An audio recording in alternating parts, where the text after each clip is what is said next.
We would like to welcome you to our new series on the book of Daniel, where God reveals the future history of mankind.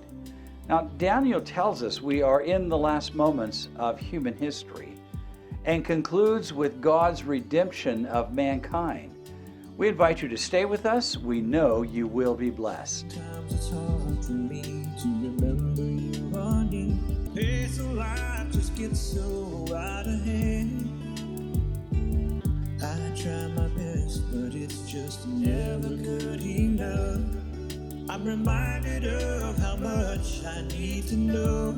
You are for me, you're not against me. You are with me, I'm not alone. Through all the darkest times and brightest days, I know some things will always stay the same. I'm not Well, alone. it's good to be back with you. Thank you for having us in your home for the next few minutes. We hope that you have some wonderful discoveries. We are in the book of Daniel, and these are the historical parts of Daniel. So we just pray that you would have a really great time just listening to the story, but may the principles in this story speak to us as well today. So I want to go to the picture Sherry has brought to us today. It's the north coast of California here on the west coast, the Pacific Ocean. And in that beautiful stack that you see there on your screen, just to the left, over almost to the edge of your screen, there is a little family standing together as those waves are breaking over them. See, this happens to be a morning in the summertime. And, that's cold water, but folks just love to go out there and have those waves break. I mean, there's a lot of power in that ocean. So I hope you enjoyed this little story this morning. Thank you, Sherry, for bringing it to us. Now we want to jump into our study in Daniel chapter 5. Faith and Hope for Today is our series, The Handwriting on the Wall. Now, in this story, remember just one theme in this entire portion of the book of Daniel, chapters 1 through 6. Daniel's name in Hebrew is God is my judge. So every time you hear that name, it is a proclamation that God is my judge. And when you say that, then you understand that God is also your judge. And I hope that really sets us free from having to judge others. But I hope you have an encounter with Daniel and his God today in chapter 5. So the dreams of Nebuchadnezzar that were interpreted in chapters 2 and 3 are being fulfilled. So once again, Daniel finds himself as God's man for the hour, right in the middle of the drama in the palace. Now remember his name, God is my judge, is now fulfilling what that name means. In other words, it is the simple, clear theme of the book of Daniel. So let's see the implications of that as we jump into our story today. So this is Daniel 5. This is verse 1. It begins, Belshazzar the king held a great feast for 1,000 of his nobles. Now, I want you to understand that Belshazzar is the son of Nebuchadnezzar. He is now the king. He is throwing a party for 1,000 of his nobles. And it's a real party. They're drinking wine in the presence of thousands. This is going to get a little bit wild here. Verse 2, then Belshazzar tasted the wine. When he did, he gave orders to bring the gold and silver vessels, which Nebuchadnezzar, his father, had taken out of the temple in Jerusalem, so that the king and his nobles, his wives and concubines might drink from them, might get drunk from them, using them. Now, what about these utensils? They came from the temple in Jerusalem. These are the sacred vessels used in the ordinances in the house of God. And Belshazzar, who wasn't really connected to the value, Nebuchadnezzar put those in the treasury in his temple, not to be used, but more or less as trophies, if you would, for the conquering king.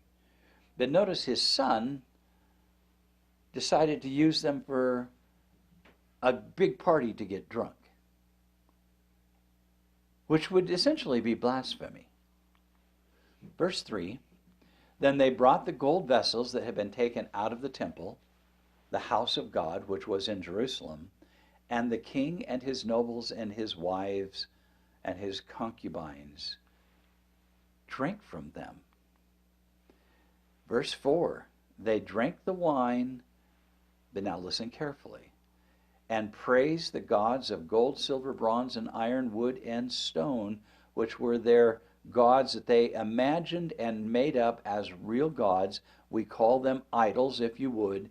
They're using the sacred vessels from the house of God to worship idols.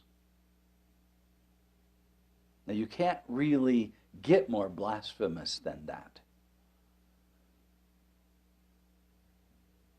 Now, remember Daniel's name. God is my judge. Let's continue the story. Suddenly, the fingers of a man's hand emerged and began writing opposite the lampstand on the plaster of the wall of the king's palace, and the king saw the back of a hand that did the writing. Now, let's imagine that if you have 1,000 guests in this hall, this is a huge wall. And so everyone in this room can see this mysterious hand. It is large enough and writing big enough letters on the wall that 1,000 guests and the king and his wives and concubines can see. And this finger makes the letters and leaves them remaining, maybe glowing on the wall. Now, what would your response be if a mysterious hand suddenly appeared and started writing things on the wall? Would you be just a little bit taken back from that? It says in verse 6, and the king's face grew pale, his thoughts alarmed him, his hip joints went slack, and his knees began knocking together. Now, I remember in high school they often talked about when we did speech class how your knees would knock.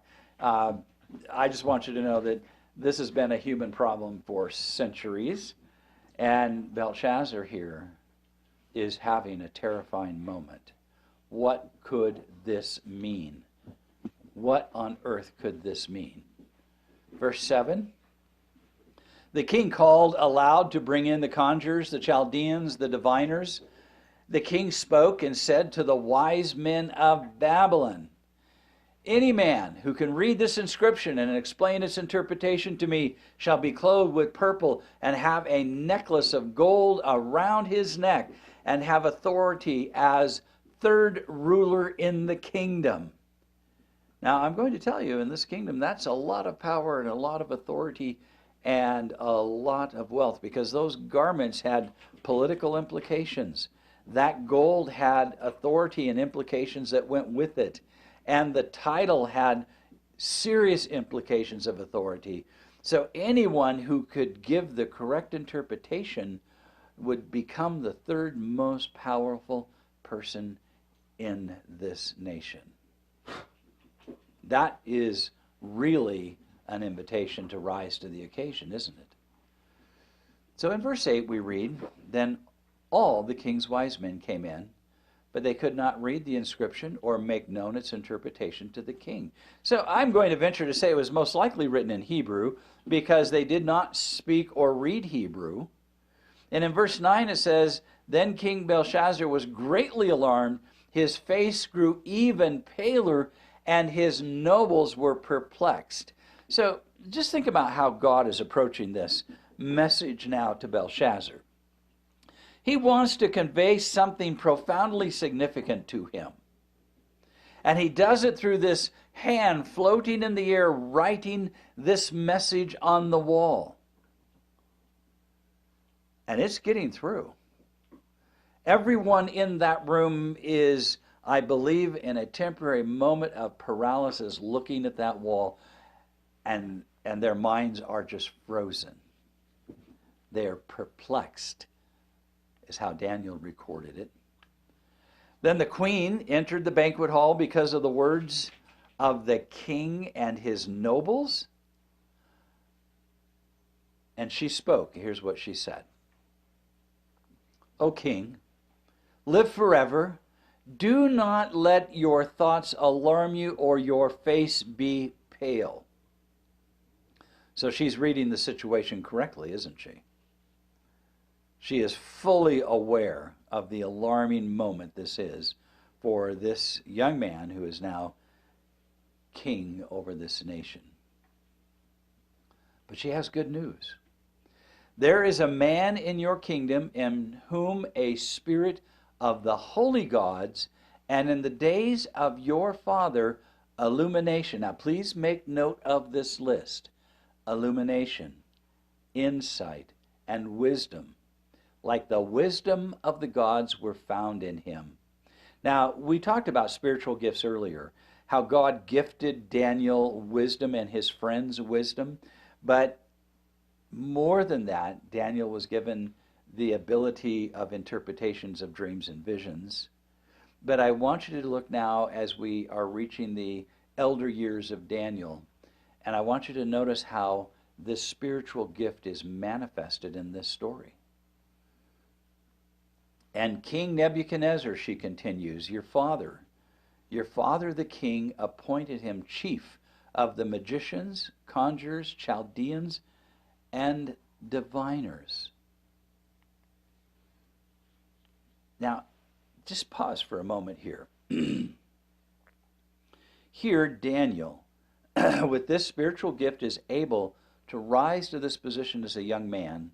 Now we come to this national crisis, and God is my judge is now brought back into the story. Let's look at it carefully.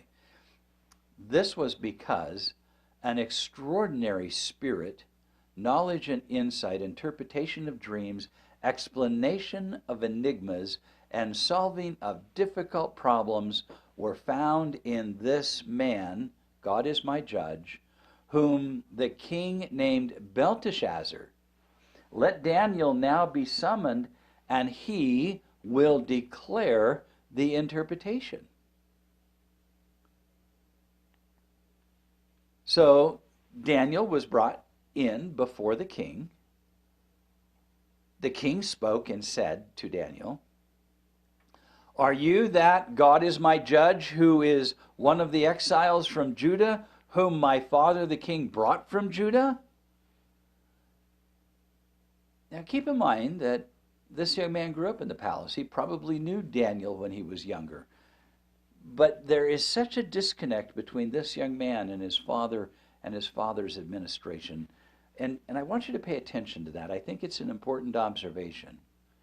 In verse 14 it reads, now I have heard about you, that a spirit of the gods is in you, that illumination, insight, and extraordinary wisdom have been found in you. Just now, the wise men and the conjurers were brought in before me, that they might read this inscription and make its interpretation known to me. But they could not declare the interpretation of the message. So just look at the story for a moment. Nobody else in this entire kingdom, except God's man for the hour, could resolve this conflict for Belshazzar. But I also want you to remember the context of the story. This is a drunken party. It is taking the sacred vessels that God had made for the worship of the temple in Jerusalem. They're being used in this worship of pagan kings and praise of pagan gods made of stone and wood and metal. And the wisest men of the nation were stumped. They couldn't figure out anything. Notice verse 16. But I have personally heard about you, that you are able to give interpretations and solve difficult problems. So if you are able to read the inscription and make its interpretation known to me, you will be clothed with purple and wear a necklace of gold around your neck, and you will have authority as the third ruler in the kingdom. How do you identify with this story?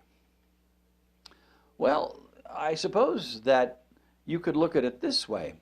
Suppose the President of the United States called you up and said, if you could solve this problem for the entire nation, we would make you the would make you third in line for the throne, for the presidency. How would you respond to that? What would be going through your mind personally?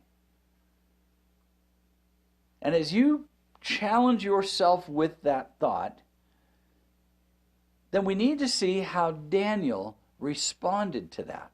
So here it is in verse 17. Then Daniel answered and said before the king, keep your gifts for yourself, or give your rewards to someone else. However, I will read the inscription to the king and make the interpretation known to him.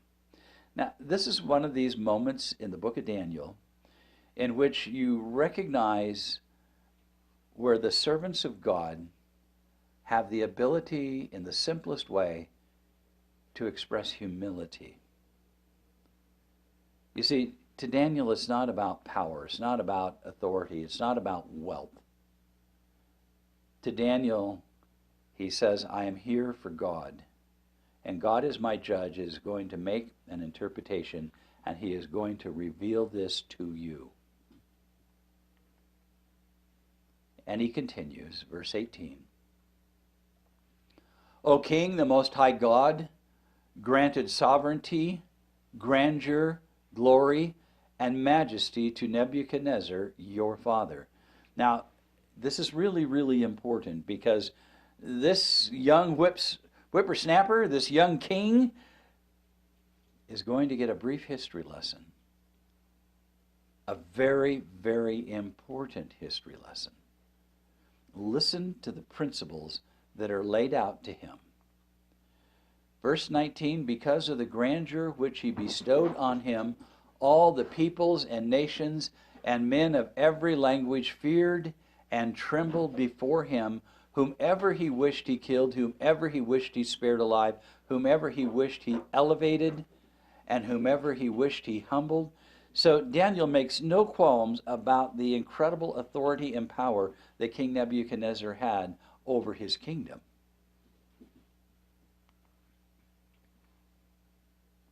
But listen to the contrast.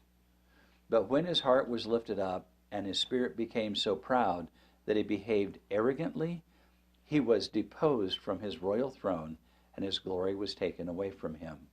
Now what do you think God is trying to say to Belshazzar here? Belshazzar, the king, who's having this drunken party with 1,000 of his lords, God is speaking to him through God is my judge, Daniel. And he's conveying this message to him that is profoundly significant, that is registering in his mind. He was also, Daniel continues, driven away from mankind, and his heart was made like that of a beast, and his dwelling place was with the wild donkeys.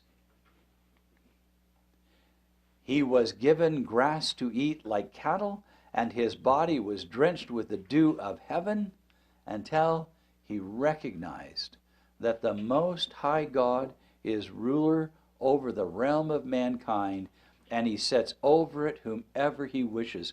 Some translations would say that God sets up kings and takes them down. Is that still true today? Is it possible that in this crazy world, God allows individual leaders to be put in place that they may affect the world for the better, just like Nebuchadnezzar, that they can make it a safer, healthier place for every human being? And may I just take it a step further? As Paul would say, they're held to a higher level of accountability. They have a more serious judgment to face because of the responsibility they have. God sets up kings and takes them down. That is an important point in this story. Now notice verse 22.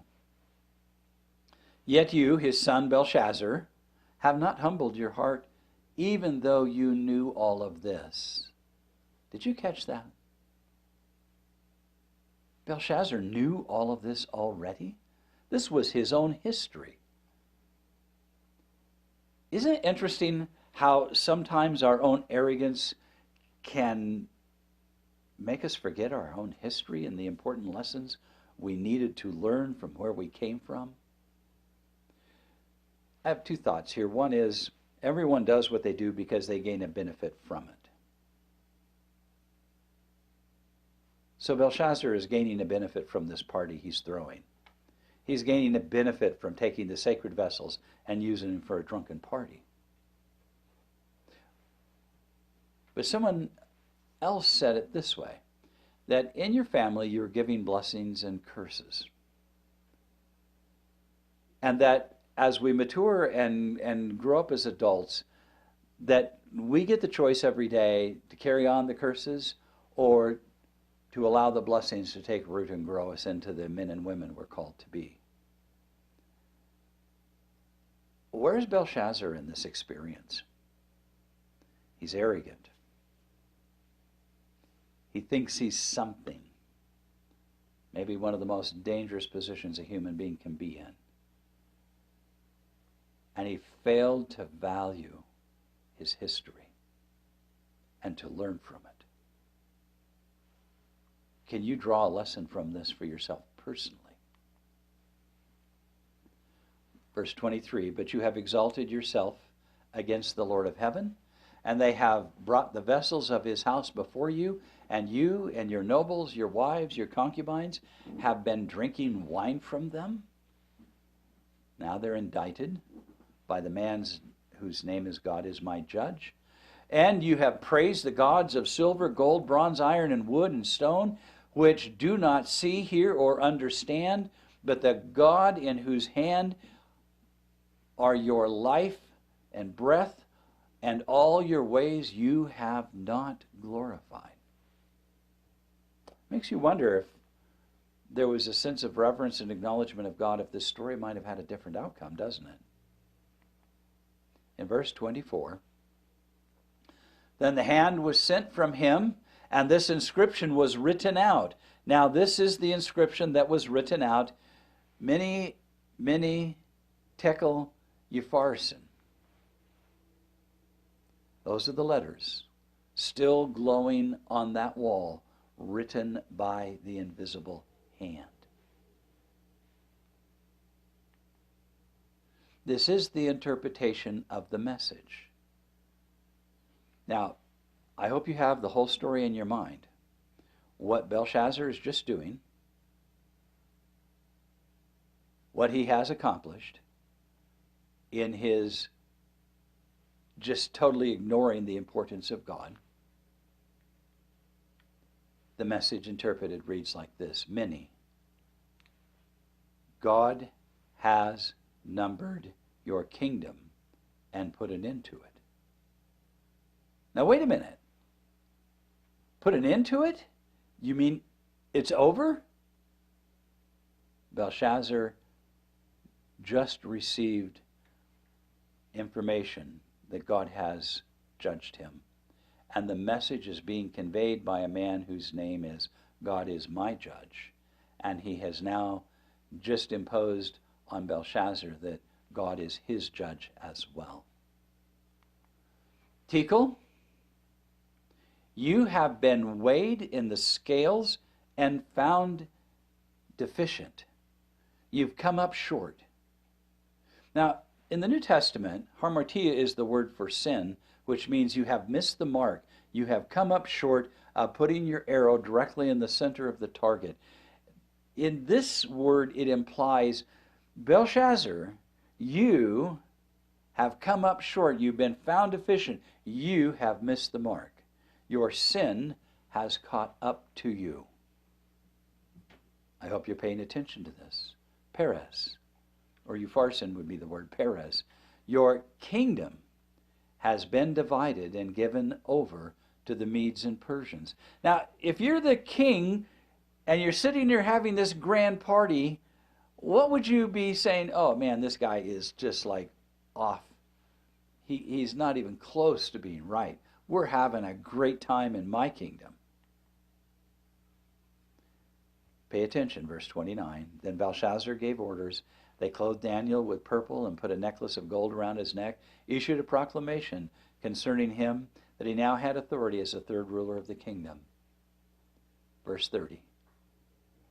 That same night Belshazzar, the Chaldean king, was slain.